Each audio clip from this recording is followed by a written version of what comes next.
প্রিয় শিক্ষার্থীবৃন্দ, আসসালামু আলাইকুম। আশা করি সবাই ভালো আছো, সুস্থ আছো। শিক্ষার্থীবৃন্দ, আমাদের আজকে নির্ধারিত ক্লাস অষ্টম শ্রেণীর বাংলা ব্যাকরণ। তো অষ্টম শ্রেণীর বাংলা ব্যাকরণে আমরা আজকে ধাতু ও ক্রিয়াপদ এই বিষয়টি নিয়ে আলোচনা করব। তাহলে আমাদের আজকে আলোচ্য বিষয় ধাতু ও ক্রিয়াপদ। ধাতু ও ক্রিয়াপদ এই দুটো বিষয় নিয়ে আমরা আজকে আলোচনা করব। লেখাগুলো দেখা যাচ্ছে তো?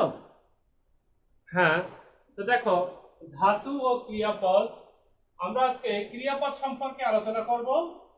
যদি সময় থাকে তাহলে ধাতু নিয়ে আলোচনা করব, না হলে ধাতু পরের ক্লাসে। তো প্রথমে আমরা আসি ক্রিয়াপদ কি বা ক্রিয়াপদ কাকে বলে, ক্রিয়াপদ জিনিসটা কি। তো আমরা জানি যে ক্রিয়া হলো কোনো কাজ করা, যে পদ দিয়ে কোনো কাজ করা বোঝায়,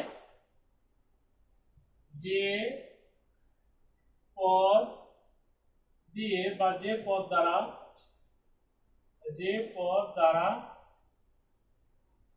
কোনো কাজ করা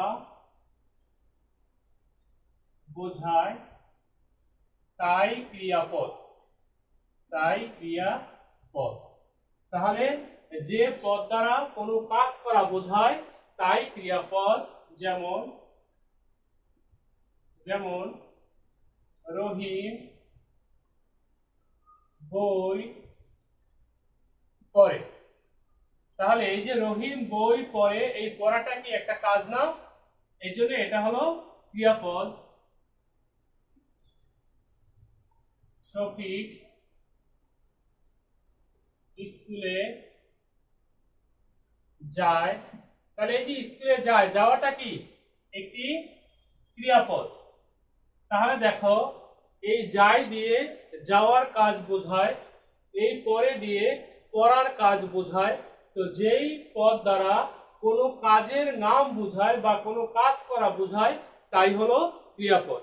যে পদ দ্বারা কোনো কাজ করা বোঝায় তাই ক্রিয়াপদ। যেমন রহিম বই পড়ে, এখানে পড়াটা ক্রিয়াপদ। শফিক স্কুলে যায়, এখানে যায়টা ক্রিয়াপদ। তাহলে ক্রিয়াপদ আমরা শিখলাম যে পদ দ্বারা কোনো কাজ করা বোঝায় তাই ক্রিয়াপদ। এখন ক্রিয়াপদ বিভিন্ন রকম হতে পারে।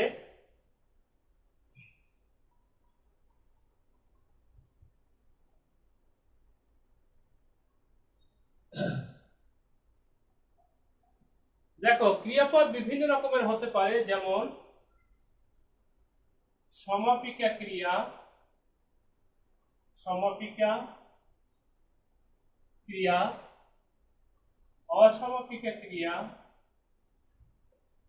অসমাপিকা ক্রিয়া।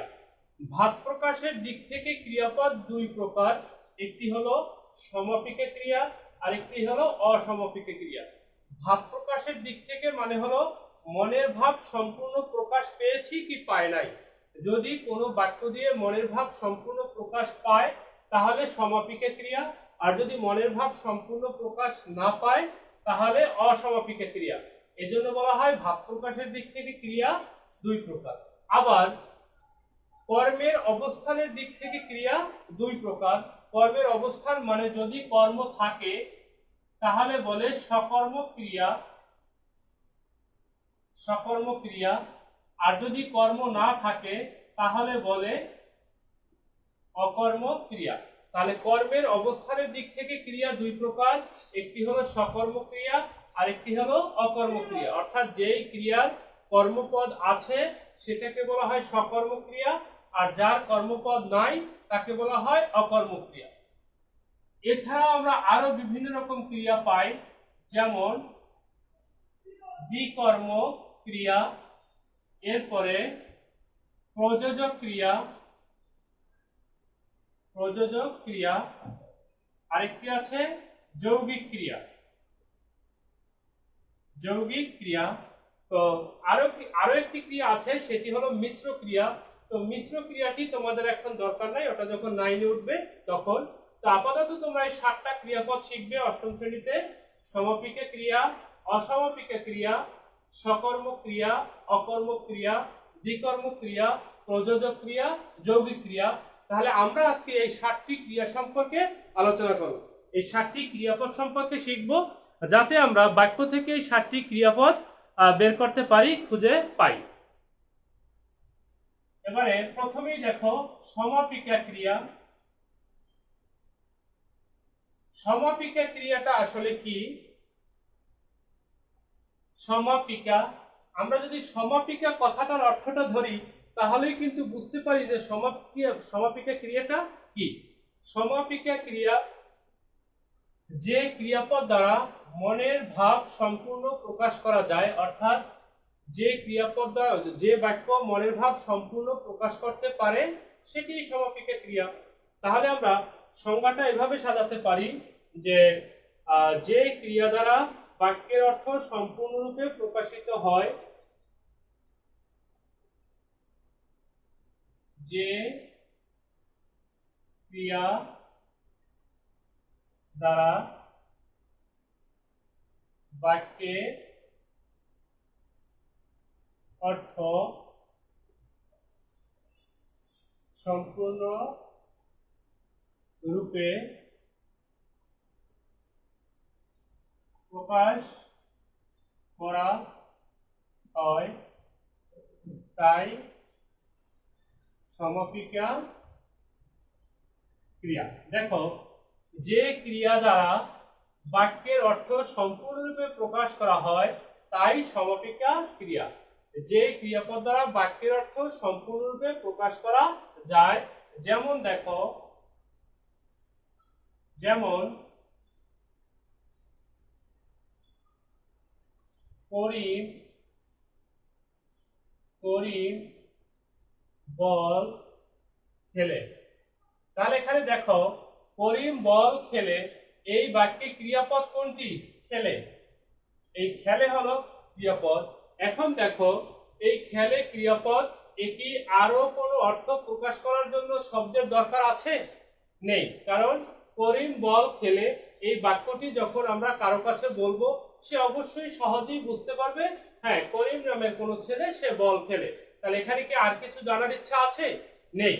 তাহলে এই ক্রিয়াপদটাকে আমরা এখন বলবো সমাপিকা ক্রিয়া, কারণ এই ক্রিয়াপদ এই বাক্যের অর্থ সম্পূর্ণ করতে পেরেছে।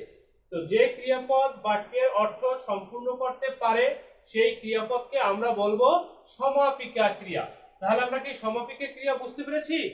অবশ্যই বুঝতে পেরেছি, কারণ এখানে এই বাক্যটিতে ক্রিয়াপদ হলো খেলে, আর এই খেলে ক্রিয়াপদ এই টোটাল বাক্যের অর্থ সম্পূর্ণরূপে প্রকাশ করতে পেরেছে, এই জন্য আমরা এটাকে সমাপিকা ক্রিয়া বলবো। এরপরে দেখো অসমাপিকা ক্রিয়া।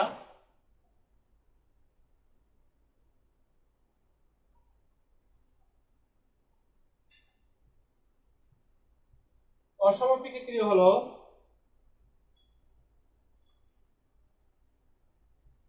দুই অসমাপিকা ক্রিয়া। আমাদের সমাপিকা ক্রিয়ার সংজ্ঞা ছিল যে ক্রিয়াপদ দ্বারা বাক্যের অর্থ সম্পূর্ণরূপে প্রকাশ করা যায় তাই হলো সমাপিকা ক্রিয়া। কিন্তু যে ক্রিয়া দ্বারা বাক্যের অর্থ সম্পূর্ণ প্রকাশ করা যায় না, যে ক্রিয়াপদ দ্বারা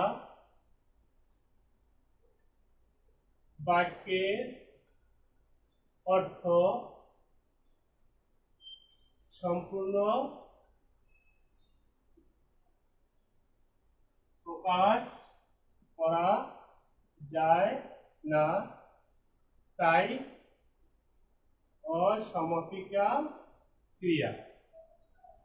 এখন দেখো, অসমাপিকা ক্রিয়াটা কি? যে ক্রিয়াপদ দ্বারা বাক্যের অর্থ সম্পূর্ণ প্রকাশ করা যায় না। যে ক্রিয়াপদ দ্বারা বাক্যের অর্থ সম্পূর্ণ প্রকাশ করা যায় না, আরো কিছু জানার বা শোনার ইচ্ছা থাকে, সেটিকে বলা হয় অসমাপিকা ক্রিয়া। যেমন দেখো, যেমন আমি স্কুলে গিয়ে। এখানে দেখো, আমি স্কুলে গিয়ে অথবা আমি বাসায় গিয়ে বাসায় গিয়ে, দেখো আমি স্কুলে গিয়ে অথবা আমি বাসায় গিয়ে, এই বাক্যটি কি তার সম্পূর্ণ অর্থ প্রকাশ করতে পেরেছে? না, এই বাক্যটি সম্পূর্ণ অর্থ প্রকাশ করতে পারেনি। এখানে আরো কিছু জানার ইচ্ছা থাকে যে আমি স্কুলে গিয়ে কি করব বা আমি বাসায় গিয়ে কি করব। যদি আমরা বলি তাহলে এই ক্রিয়াপদটিকে আমরা কি বলবো? এই যে গিয়ে ক্রিয়াপদটি অসমাপিকা ক্রিয়া। আমি স্কুলে গিয়ে অথবা আমি বাসায় গিয়ে, এই গিয়েটা ক্রিয়াপদ। এখন এই গিয়ে ক্রিয়াপদটাকে অসমাপিকা ক্রিয়া বলবো, কারণ এই গিয়ে ক্রিয়াপদ এই বাক্যের অর্থ সম্পূর্ণ করতে পারেনি। তো আমরা তো বলছি যে যে ক্রিয়াপদ দ্বারা বাক্যের অর্থ সম্পূর্ণ প্রকাশ করা যায় না তাই অসমাপিকা ক্রিয়া। যেহেতু এই দুটি ক্রিয়াপদ দিয়ে বাক্যের অর্থ সম্পূর্ণ প্রকাশ করা যায়নি, এই জন্য এই গিয়ে ক্রিয়াপদ কি হবে? অসমাপিকা ক্রিয়া। কিন্তু যদি আমরা লিখতাম যে আমি স্কুলে গিয়ে পড়ব, আমি স্কুলে গিয়ে পড়ব, তাহলে দেখো এই যে আমি স্কুলে গিয়ে পড়ব বা ক্লাস করব, পড়ব অথবা ক্লাস করব, তাহলে আমি স্কুলে গিয়ে পড়ব অথবা ক্লাস করব, এই বাক্যটি কিন্তু সঠিক, কারণ এখানে আর কিছু জানার ইচ্ছা থাকে না। তাহলে এই বাক্যের যে করব ক্রিয়াপদ, এটাকে আমরা বলবো সমাপিকা ক্রিয়া। কিন্তু এই দুটো বাক্যের যে ক্রিয়া গিয়ে গিয়ে, এই দুটোকে আমরা বলবো অসমাপিকা ক্রিয়া, কারণ এরা এই বাক্যের অর্থ সম্পূর্ণ করতে পারেনি।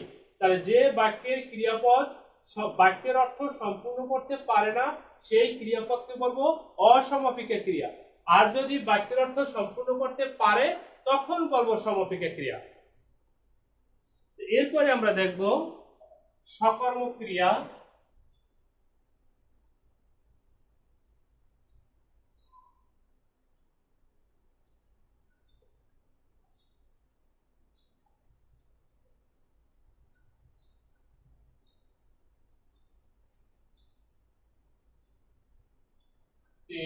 সকর্ম সকর্ম ক্রিয়া।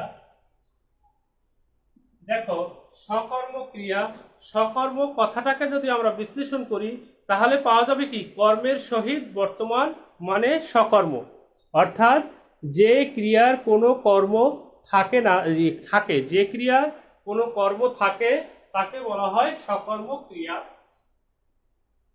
যে ক্রিয়ার কোনো কর্মপদ থাকে তাকে বলে সকর্ম ক্রিয়া। তাহলে দেখো যে ক্রিয়ার কোনো কর্মপদ থাকে, যদি কোনো ক্রিয়ার কোনো কর্মপদ থাকে তাহলে তাকে বলে সকর্ম ক্রিয়া। যেমন দেখো, যেমন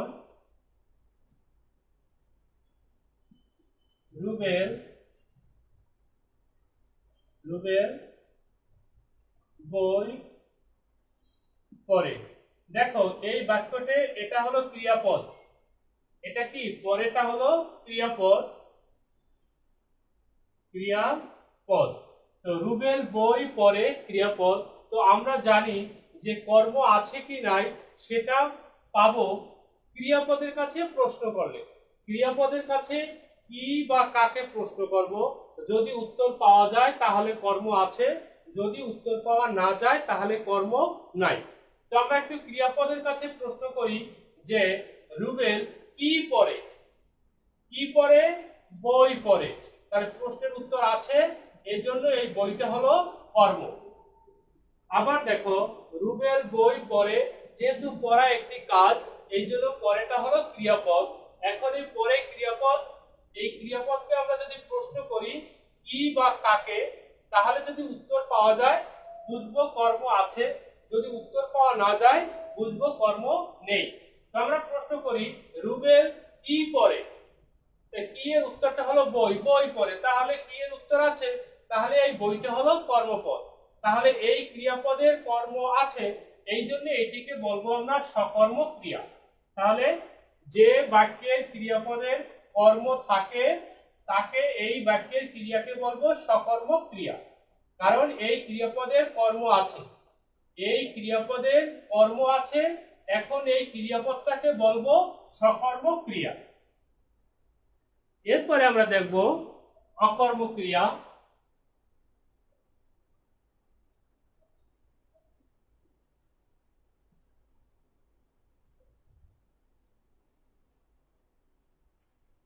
এবার দেখো অকর্মক ক্রিয়া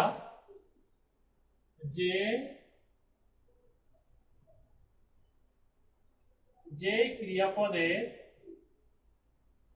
ক্রিয়াপদে কর্ম থাকে না তাকে অকর্মক ক্রিয়া বলে। তাহলে দেখো অকর্মক ক্রিয়াটা কি? যে ক্রিয়ার কর্মপদ থাকে না তাকে অকর্মক ক্রিয়া বলে। যে ক্রিয়ার কর্মপদ থাকে না তাকে অকর্মক ক্রিয়া বলে। যেমন দেখো, যেমন তামিম পড়ছে, তামিম পড়ছে, তাহলে পড়ছেটা কি? এটা হলো ক্রিয়াপদ, ক্রিয়াপদ। এখন দেখো তামিম পড়ছে, পড়ছেটা হলো ক্রিয়াপদ, আর তামিম হলো কর্তা বা কর্তৃ। তো এখন এখানে ক্রিয়াপদের কাছে যদি প্রশ্ন করি কি পড়ছে, কাকে পড়ছে, তো কি বা কাকের কোনো উত্তর কি এখানে আছে? নাই। তাহলে এখানে শুধু কর্তা আছে আর ক্রিয়াপদ আছে, এখানে কোনো কর্মপদ নাই। যেহেতু এখানে কোনো কর্মপদ নাই, সেহেতু এই পড়ছে ক্রিয়াপদটাকে বলবো অকর্মক ক্রিয়া। বুঝতে পেরেছি? এই পড়ছে ক্রিয়াপদ, এই ক্রিয়াপদের কোনো কর্ম এখানে নাই। যেহেতু এই ক্রিয়াপদের কর্ম নাই, সেহেতু এই ক্রিয়াপদটাকে বলবো অকর্মক ক্রিয়া। কর্ম আছে কি নাই সেটা কিভাবে বুঝবো?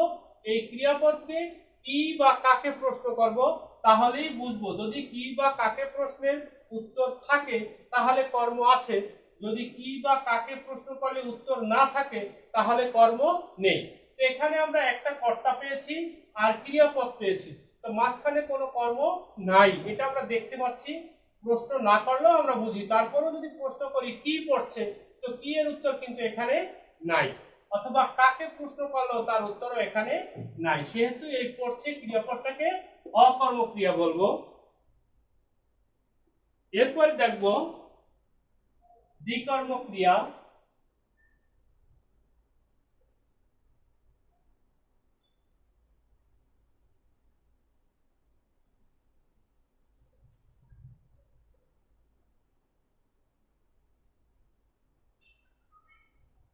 দ্বিকর্মক ক্রিয়া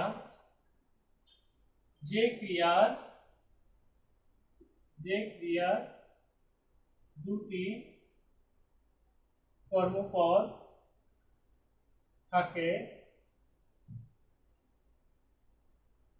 যে ক্রিয়ার দুটি কর্মপদ থাকে তাকে দ্বিকর্মক ক্রিয়া বলে। অর্থাৎ এই দ্বি কথার অর্থ হলো দুই, এই দ্বি কথার অর্থ দুই। তাহলে দ্বিকর্মক মানে দুইটা কর্ম, অর্থাৎ যদি ক্রিয়াপদের দুইটি কর্ম থাকে তাহলে সেই ক্রিয়াপদটাকে বলা হবে দ্বিকর্মক ক্রিয়া। যেমন দেখো, যেমন বাবা আমাকে একটি কলম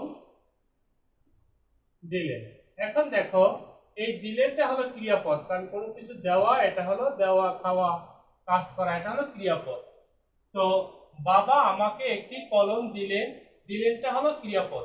তো আমরা জানি যে কর্ম আছে কি নাই সেটা ক্রিয়ার কাছে যদি কি বা কাকে প্রশ্ন করি, যদি উত্তর পাওয়া যায় বুঝবো কর্ম আছে। তো আমরা একটু প্রশ্ন করি কি দিলেন, কি দিলেন? কলম। তাহলে কলম একটি কর্ম, কারণ কি এর উত্তর আছে। কাকে দিলেন? আমাকে, তাহলে এটাও কর্ম। এখানে কি এর উত্তরও আছে, কাকের উত্তরও আছে। কি দিলেন, কর্ম, কলম, তাহলে এটি একটি কর্ম। কাকে দিলেন, আমাকে, তো এটি একটি কর্ম। তাহলে এখানে কর্মপদ কয়টা হলো, এই একটি কর্ম আর এই একটি কর্ম, দুইটা কর্ম। যেহেতু এখানে দুটি কর্ম আছে সেহেতু এই ক্রিয়াপদটাকে বলবো দ্বিকর্ম ক্রিয়া। ওই দিলেন ক্রিয়াপদটা হবে দ্বিকর্ম ক্রিয়া, কারণ ওই দিলেন ক্রিয়াপদে দুইটা কর্ম আছে, এই কারণেই ওটিকে বলা হয় দ্বিকর্ম ক্রিয়া। এরপরে আমরা শিখব প্রযোজক ক্রিয়া।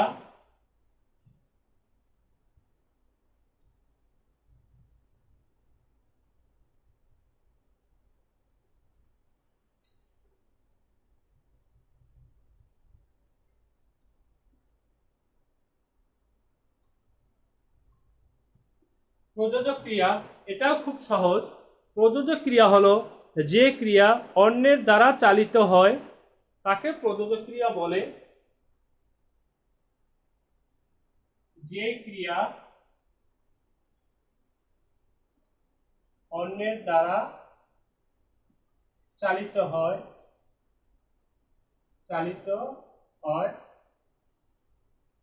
তাকে প্রযোজক ক্রিয়া বলে। তাহলে দেখো প্রযোজক ক্রিয়াটা কি। প্রযোজক ক্রিয়াটা হলো যে ক্রিয়া অন্যের দ্বারা চালিত হয় তাকে প্রযোজক ক্রিয়া বলে। অন্যের দ্বারা চালিত হয়, এখানে আমরা যদি একটা উদাহরণ দিই তাহলে সহজেই বুঝতে পারবো। যেমন বাবা বাবা শিশুকে চাঁদ দেখাচ্ছে। তাহলে দেখো বাবা শিশুকে চাঁদ দেখাচ্ছেন, এখানে এই দেখাচ্ছেন এটি হলো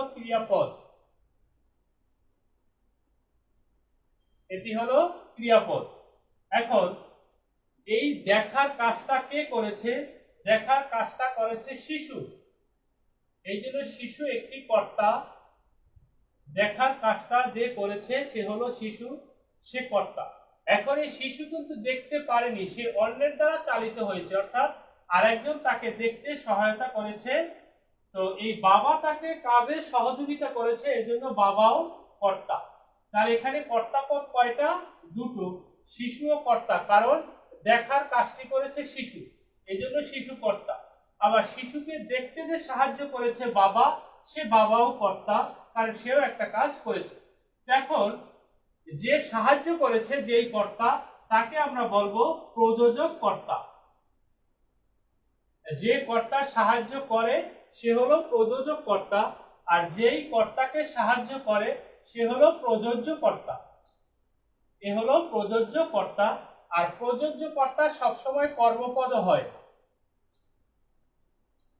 প্রযোজ্য কর্তা তাকে আমরা কর্মপদ বলতে পারি, কারণ যদি আমরা এখানে প্রশ্ন করি কাকে দেখাচ্ছেন, শিশুকে, এই দেখাচ্ছেন ক্রিয়াপদকে যদি আমরা প্রশ্ন করি কাকে দেখাচ্ছেন, শিশুকে, সে অনুযায়ী শিশু কর্মপদ। আবার যদি প্রশ্ন করি যে দেখার কাজটি কে করেছেন, দেখার কাজটি করেছেন শিশু, এর জন্য শিশু হলো কর্তা। তবে যেহেতু শিশু আরেকজনের সাহায্য নিয়ে কাজটি করেছে এই জন্য সে প্রযোজ্য কর্তা, আর যে সাহায্য করেছে সে হলো প্রযোজক কর্তা। তো এই প্রযোজক কর্তা যেখানে থাকবে সেই বাক্যটার ক্রিয়াপদটাকে আমরা বলবো প্রযোজক ক্রিয়া। যেখানে এই প্রযোজক কর্তাপদ থাকবে সেই বাক্যের যে ক্রিয়াপদ তাকে আমরা বলবো প্রযোজক ক্রিয়া। আশা করি তোমরা প্রযোজক ক্রিয়া বুঝতে পেরেছো। এরপরে আমরা দেখব যৌগিক ক্রিয়া।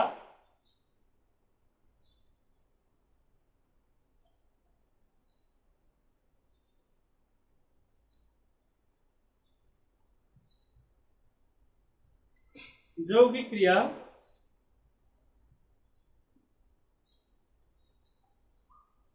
যৌগিক ক্রিয়া। দেখো যৌগিক ক্রিয়া কি? যৌগিক মানেই হলো একের অধিক। যৌগিক কথাটার অর্থই হলো একের অধিক। তো একটি সমাপিকা ক্রিয়া ও একটি অসমাপিকা ক্রিয়া মিলিত হয়ে যে ক্রিয়াপদ গঠন করে, একটি অসমাপিকা ক্রিয়া